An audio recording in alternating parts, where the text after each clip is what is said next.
Bloody hell! I sound like Doc Cotton on 40 cigarettes. I just want to confirm that's all.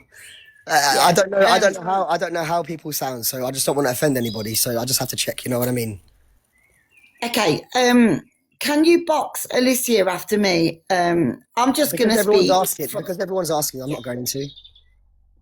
Okay, that's perfectly fine. Cool. Okay. In respect to what's gone on, um, so you're talking Did you about say so you're a you've had revert to Islam? yes, I'm a revert. Okay. Yes, I'm a Sunni Muslim. Okay. So what would you class this? What are you then? I'm a believer in the Ahmadi religion of peace and light. Okay, so you're not part of the Islamic faith. So in Islam, right? So before you became like before you chose to convert to Islam, right? And my dear sister, like I love you as a person in humanity, right? So I don't want you to take anything inoffensively, right? I'm being very genuine with you here. Jazakallah. Barakallah fi. So when you became a Muslim, right? Did they tell you that? Did you know in Islam that there are 73 sects that the Prophet said there would be? Have you looked through all of them before choosing this one? Did you Okay, did you so ask that question? Did they tell you that? no, Okay, so no. now, how did you differentiate between choosing Sunni Islam or Shia Islam and the sects that are within them? So let me explain something, right? So when I reverted, because obviously we all come from Allah subhanallah, um, obviously I went back to my own religion. I was a Catholic, and the mosque that I reverted, yeah, was a Sunni mosque, Okay. and that's where I brought up. But you've got to understand one thing. A lot of things that I've said over social media, what you've potentially done, I'm not going to stick it on you and say you've done it in Okay. regards to children. You can say whatever you like. It's fine. Like this is an In regards open. to children, no. Let me land with this. In regards to children, women, example that you've got this property, you've been moving from country to country. Like, what is this about? Is this a cult, or are you saying that you're part of Islam? I want to know, and I want to hear it from your mouth that it's not part of Islam. So, do you know that the Prophet Muhammad sallallahu alaihi wasallam he said that nothing will remain of Islam except for its name. That means all the teachings that he truly gave will have gone. We're living in that time right now. Because if we look at what's going on, there are people out there claiming to have knowledge, but if you ask them, did Allah subhanahu wa ta'ala appoint you to speak in the name of God? They're going to say to you, no, he didn't. So then you have to now go back to the Quran and see that Allah subhanahu wa ta'ala said in Surah Al-Baqarah, he says, I'm going to place a successive Khalifa, a successive leader in the land, starting with Adam. And then from Adam, it became Seth, and then Enoch, and then all the way up to Noah, and then Noah to Abraham, Abraham to Moses, Moses to Jesus, Jesus to Muhammad sallallahu alayhi wa alayhi, and then Muhammad sallallahu alayhi wa alayhi to Imam Ali alayhi salam, and then the rest of the 12 Imams, and then the 12 Mahdis. There is proof Okay. to this. Okay, so why do you have a statue of Muhammad? Why There's do you nothing. have a statue of Muhammad? Okay, so on my TikTok profile, my sister, right? There is a video I made specifically on this, proving that there has not been one person, not one of the scholars of Islam, not one of the Dawa boys, not one of the people have been able to provide me one verse, because statues, look, I know about Sunni Islam. I've been a Sunni. I've been a Salafi. I've been a Sufi. I know about statues. I know about shirk. I know about Tawheed, right? I understand the concepts and I understand, right? From all these different elements, right? I understand it. I'm very well versed in it. I have asked them, and not one single person out of the thousands and thousands and thousands of views I got was able to give a very clear verse where Allah subhanahu wa ta'ala says, because statues, according to the Sunnis and the Shias, statues It's are a big haram. problem in Islam. Okay, It's yeah. haram. Okay, it's haram. But where does Allah say in the Quran, do not build statues and do not make statues? Can you show me? You know Right we now. don't pray. We No, don't pray please. to false statues. You Okay, know so that. okay, so can you show me where we have prayed to the statues? Yeah, but why would you have a statue up when you know, as a Muslim, we you know don't what's pray to do you, statues? yeah, but the thing is, are you saying statues themselves are oh my goodness, are you saying that statues themselves are disobeying God, or are you saying worshipping them, idol worshipping them, asking them, It's give me haram. life? Hang on one second. Are you saying that asking from it, give me money, I want you to make me rich, I want you to give me this and grant me happiness, is that shirk, or is it shirk to have a statue there? I'm going to tell you something, and I'm going to be honest with you. Okay, Yeah, and you can't give me any me, evidence. I can give you no, no, no, evidence. me I think, personally, sis, one second. you know, if I was the CPS on the case, you would have been locked up, not bailed. Yeah, Because of and my religious everybody took out. beliefs? You would have been locked up. Okay. You're not religious, bro. It's a cult. You're a Okay. cult. So now, let me prove to you from You're the a cult. Quran. Let me prove to you from the Quran that in two You are a places, cult. I'm gonna. Okay, listen. This person here, right? This lady, this sister here. I'm gonna prove to her now in the Quran. There's two places where prophets have made statues. You're a cult, Jesus bro. made a bird with his hands out of clay, and it says he could not give it Listen, life. Hang on. listen. He could not You've make. He had could not. all the He could not. women in Hang on. there. You've been I'm impregnating. going to embarrass this woman now. Okay, I'm going to embarrass her. In the Holy Quran, all the Christians out there, you want some ammunition against the Muslims? Let me give it to you.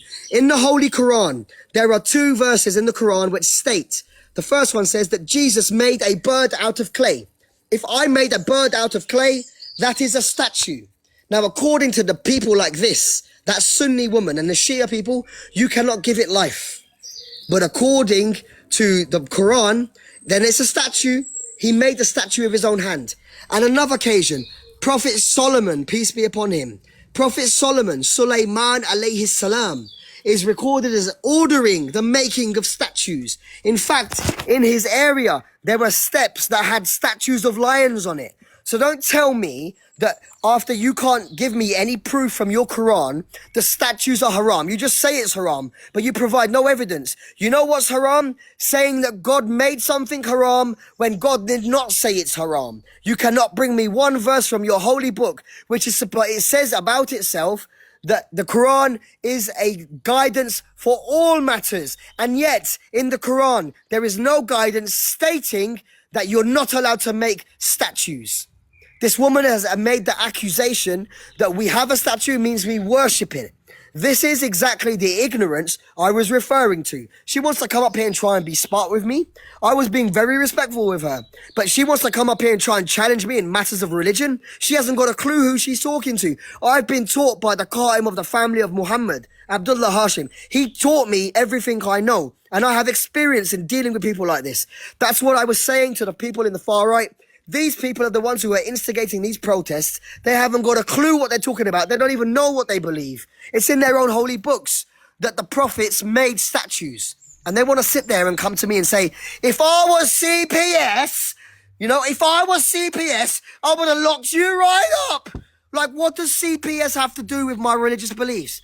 If I believe that a statue is not worshipping God, listen to the delusion from that woman.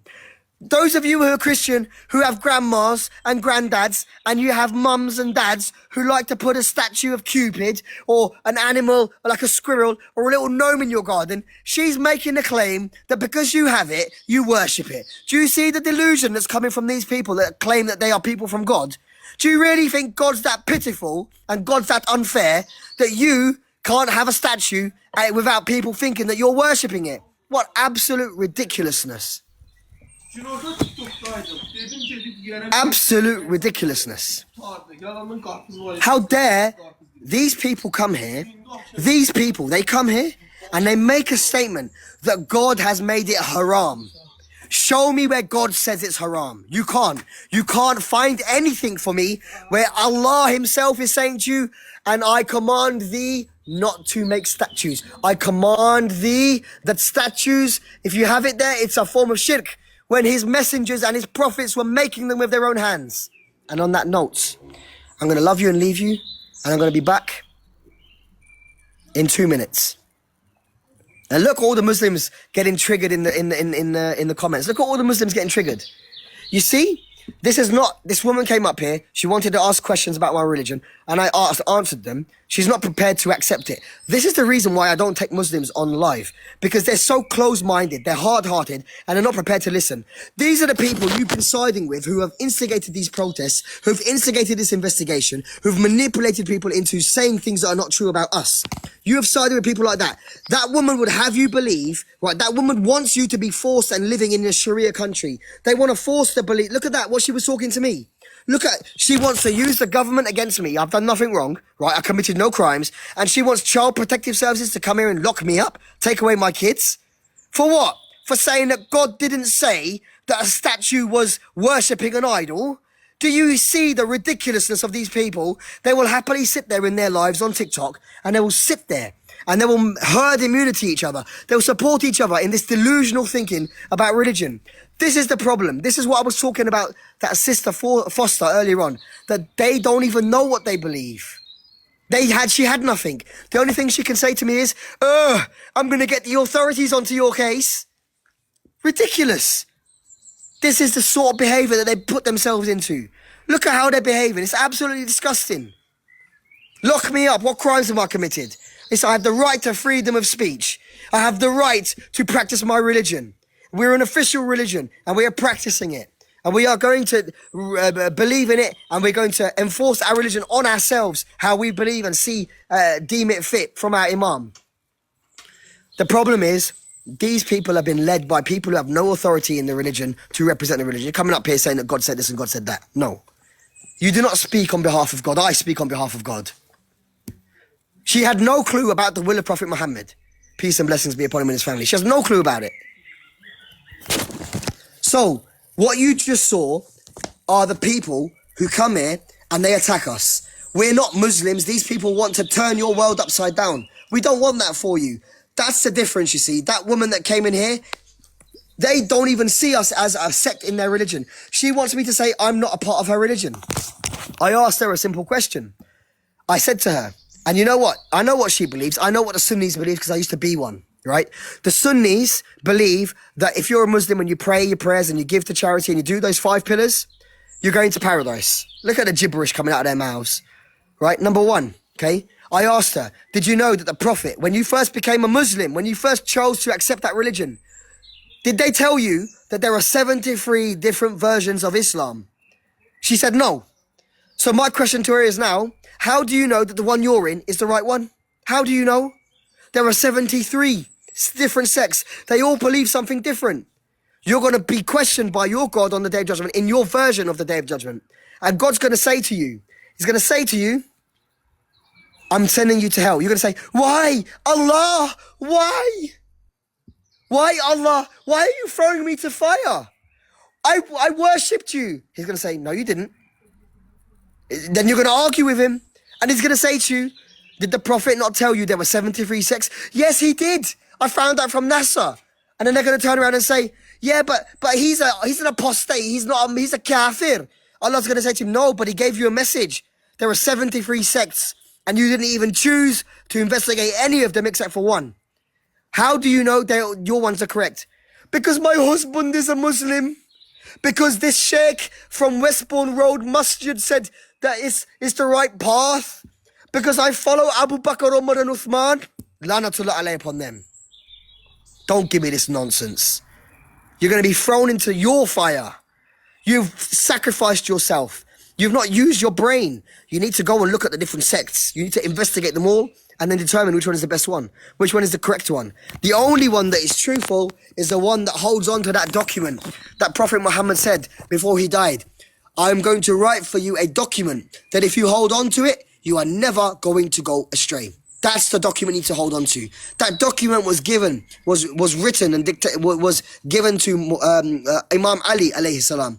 And that document says in it that Imam Ali is the first successor. He is the first of the Imams after Prophet Muhammad. And after him is Hassan alayhi salam. After him Hussein alayhi salam. And then it goes on to mention the other of the Imams. Then it goes on to say after them there will be 12 Mahdis. And right now, we're living in the age of the Mahdi. And this is the history repeating itself. If you look at Abdullah Hashim alayhi salam's talks, he's talking about things like typology, things in history repeating itself. Look, don't believe me, look at it months ago. He's talking about typology. Typology basically means a situation that happened in the past that is going to happen again in the future. And we are telling you that he is Prophet Joseph, who's reincarnated, right? And what happened to Joseph? There were accusations that were made against him that were false, and he was arrested. And he is today.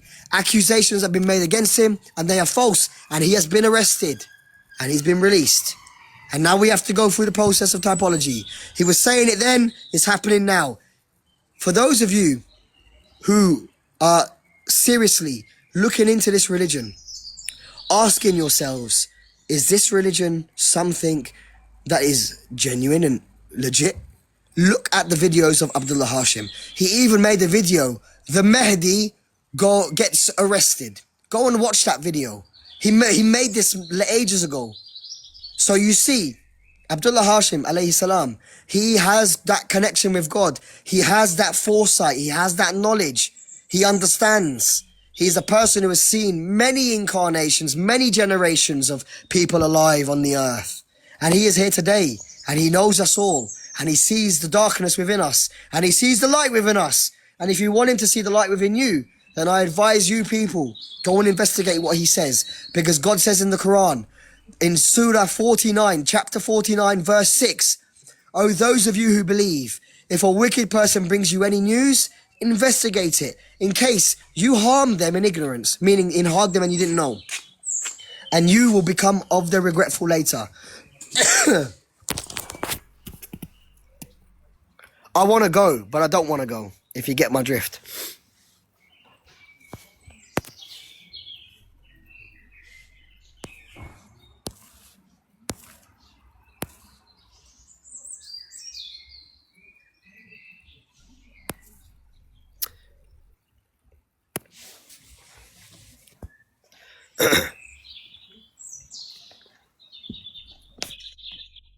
Hi, Good afternoon, Lauren. Is it Lauren, is it? Loz. Oh, Loz. Hello, Loz. How you doing? Yeah, I not bad. I've just finished work, so if okay, if no these problem. questions have been asked, I apologise. No, you're quite all right. Thank you for coming to the live. I hope you had a good day, by the way. Right. I hope it wasn't too difficult for you.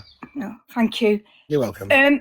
You talk that you're not part of a cult. It's all to do with your religious beliefs. You have a leader, etc. Yeah. However, there's information available online that anybody can research that you were removed from Sweden by the authorities. Yeah. Are you saying that that was wrongdoing by them? Okay, so the information there's a lot of information out online about our religion and our leader and our people. Some of it's true, and actually majority of it's not. And we've proven about this. Now, you can either choose to listen to me, and I'll happily tell you the answer, or you can go to YouTube and you can see it and hear it from the man himself who provides proof. And he proves that he wasn't kicked out and he's not banned from those countries either. He's proven it. He showed his immigration status there. He can go in and out as much as he wants. On a live electronic system, on an app, he shows you that we can go there anytime we want. We're not banned from the countries like people have been saying. We weren't kicked out. We left of our own free will. Because if you were persecuted in the country for having some beliefs, and you wanted to leave, do you feel that you should stay there, or do you think that you should go and find somewhere else, maybe that you'd be happier somewhere else? Well, I agree with you that if you feel persecuted and it's Exactly. a misunderstanding right? of what you're believing in, then you don't feel welcome, then you would leave. Especially But because there's strong accusations out there. Yes, there's strong accusations. I know, because there's 1 billion people against us, and there's only like 200 of us. So look, listen to this, right? They had no evidence. They raided us on an accusation, and they found nothing, and they were left walking with their heads between their legs. They literally were embarrassed. They found nothing, right? And that left them in a bad position. Can I interrupt you? Sorry. But you say that it's wrongful accusations, but what about your followers? No, I'm not saying it's wrongful accusation. No, I'm sorry, please let me finish. But a false accusation was made. What about but they found no evidence. Followers from Turkey, Iran, Algeria that have been imprisoned and had severe consequences because of the belief that you're actually a cult, and it's deemed as being inappropriate in these countries. Look, and those countries you're talking about, evidence available online that this has happened. My sis, Loz, With all due Sorry. respect. No, you're good. You're good. Look, those countries you mentioned, they have a big population of Muslims. Anyone where there is a big population of Muslims, they have a specific stance. There could be Sunnis or there could be Shias. Anything that goes against a state religion is going to be classified as a fitna. It's a religious term. Even if it's a political country, it's not religiously affiliated like Iran, for example, right? So those countries, like I know this because I've been in problems in other countries where it's not a Muslim country, but it's a Muslim majority country. And if you say something that upsets them, they're going to put you in prison. They're going to punish you, torture you, and they're going to kick you out. Right? So that's part of the persecution because we're not a cult. We have a belief that goes against what they believe and they don't like it and they get very easily offended. And I don't think people who have a religion should be easily offended. I'm not easily offended if someone says that my leader is whatever they want to say. That's their opinion and they're entitled to their opinion. If you want to say something about our religion, you disagree with it, no problem. I'm not going to get offended. But these people are so sensitive. They get offended like crazy. They get offended over the smallest thing. So the whole nation, they don't want the whole nation uproaring against the government, rising against the government, because in those countries, that's how the people behave. If you say, we want these people to stay here because they're going to practice their religion in peace, then the country is going to say that the whole country is going to be like, no, we don't want them here because what they teach and what they preach is against us. We're going to rise against you. We're going to overthrow you because that's the sort of people and the mentality they have. They're a little bit backwards. We won't be overthrowing the UK government anytime soon. But these countries out there, they do overthrow their governments. They have coups and all sorts of things. So what legal findings justified raids and removals across multiple countries? So look, every country we've been to, starting from Egypt, right? Egypt, Germany, Sweden, any raids that we've been part of, they never found anything against us. And actually, the police reports say this. And we asked them, we complained, and we asked them to issue public apologies, and they never did. Right. It's as simple as that. Like, So then, it really is how that many simple. governments independently accused the group of serious violations? But the thing is, these allegations have come from one woman, okay? Now, we don't know what she said or who she's been working with because there are other people involved in this too. And they have been coming out on social media claiming that, taking credit for that, okay? So there are other people who are involved, people who have been targeting us since we came to the UK. So then that comes down to safeguarding. You're saying that it's down to one woman who I believe, from what I've read and seen online, is she left your group Absolutely. of her own free choice. Yeah, absolutely. So then, Good what, riddance to her. She can do what she wants. safeguarding do you have in place? What policies exist to protect vulnerable adult members?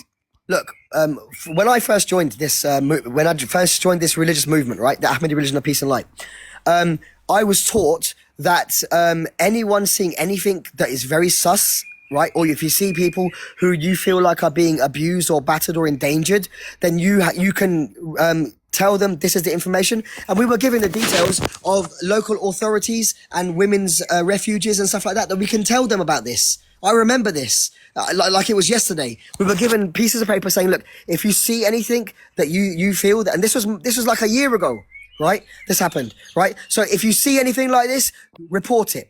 If you don't feel that you can report it to somebody here, then you can report it straight away outside. And so we've been trained about this sort of thing, you know. So it's not like we don't know about this. When did you actually join? When did you actually January join? of 2000 January of. Have you been a member for several years, or is it recent? No, I've been a member for over a year. Over a year, Right. I've been here.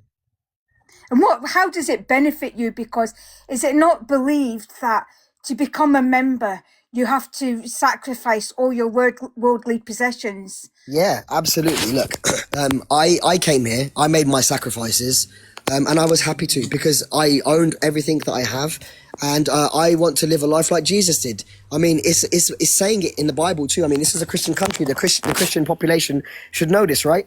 So I don't know if you're a Christian or if you're religious or anything, but look, I'm going to tell you, right? In the Bible, Jesus is, it's said in there that they sold all of the things that they had, all the land that they had, and they took the money and they placed it at the apostles' feet. And then the apostle distributed it according to who had need, not according to who had greed, but who had need. And so if you want to do that, then you can do that. But here, if you don't want to do that, you don't have to. There are many people who are in this call who had nothing. and less than nothing who came here and they got everything. All right, they got a place over their heads. They were given clothes and food, and you know, they were given a good life, a very So good life. are you given like because Everybody is treated my the same here. Nobody. initial question was about the sacrifice of your Yeah, and I have answered the belongings. sacrifice So of it. are you given like money to go and buy if you wanted to go to the shop? Yeah, like if I I- want to go to the shop, then I can spend my money. Like I have money. You know what I mean? I have my money. I have my Right. own money. I can go to the shop But and I yet can you've spend it. sacrificed that. So where are you getting your money? Yeah, no, look, listen again, right? The teachings are very clear, and it's mentioned in the Mahdi's manifesto. Every question that you have right here, right now, my answers are not gonna be any different than what you see in the Mahdi's manifesto, because we are living what it says in the book. We are literally doing it word for word what it says in the book. You know, so if my brother or my sister needs something from the store, then I'll go and get it from the store. How do you earn that money then?